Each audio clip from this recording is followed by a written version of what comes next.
Welcome back to JoyTube, the home of legendary tales.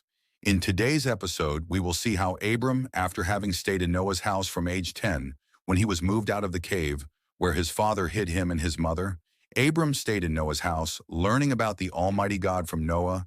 He learned how God destroyed the first world with flood because of wickedness. His tutelage under Noah and his children continued until the 50th year of his life.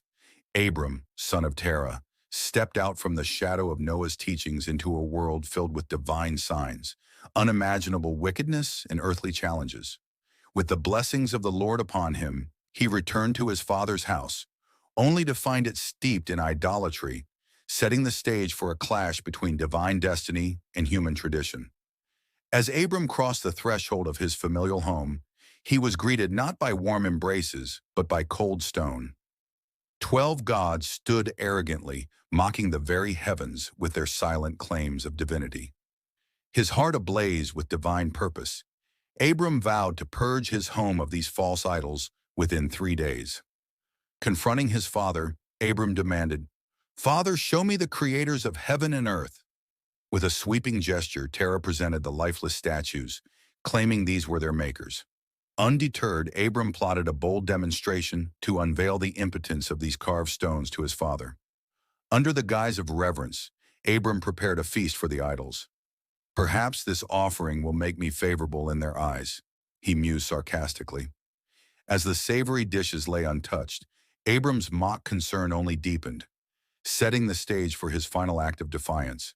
By evening, as divine spirit cloaked him, Abram could no longer restrain his contempt. With a hatchet firm in his grasp, he shattered the false gods, their fragments scattering like the lies they represented. In a masterstroke of irony, he placed the hatchet in the hand of the largest idol, crafting a scene of divine judgment. As Terah confronted the chaos, Abram stood unflinching, a lone truth-seeker among ruins. He spun a tale of the idols destroying each other out of jealousy, challenging his father's beliefs with piercing logic. How could being so powerless inspire devotion? Abram's actions that day were not just a rebellion against idols, but a declaration of his faith in the one true Creator. As he walked away from the rubble of tradition, he stepped closer to his destiny, a path that would forge a new covenant between God and man. In King Nimrod's kingdom, a tale of defiance and divine truths unfolds. Amidst the splendor of his court, a drama between a rebellious man and a mighty king is about to take center stage. Terah, Abram's father, said to Nimrod, "My lord, 50 years ago, a son was born unto me. This son, Abram, has now challenged the very foundation of our beliefs. He has destroyed my gods and speaking against our ways. I implore you, summon him before your majesty, and let him be judged under our laws." As the court waits in silent anticipation, the air thick with tension, Abram is brought before the king.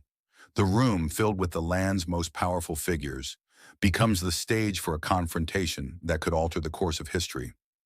Abram sarcastically said to the audience that the great idol, the largest of them all, it was he who destroyed the others.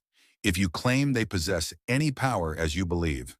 King Nimrod angrily replied him and said, "And do you claim these gods of wood and stone ate and spoke, Abram?" Then said Abram to the king, "If they wield no power to speak or eat, why do you serve them? Why lead your people astray in these follies?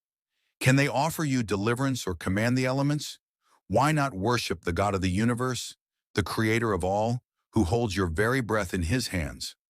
Abram said, "O king, thought to be wise and just, how can you perpetuate such ignorance?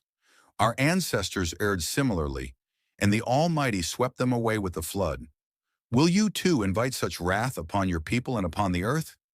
Abram said to the king, "Renounce these idols and turn to the true God, lest you perish in disgrace and bring ruin to all who follow you. The choice is yours, O king. The Lord sees all wickedness and will judge accordingly." As Abram stands defiant in the court of Nimrod, his fate hangs in the balance. What will be the king's verdict? Join us next time to uncover the continuation of Abram's journey unfolds under the stars of destiny. Subscribe, like, and share for more tales of faith and courage from the ancient world. As we delve deeper into the ancient tales of courage and faith from the Book of Jasher,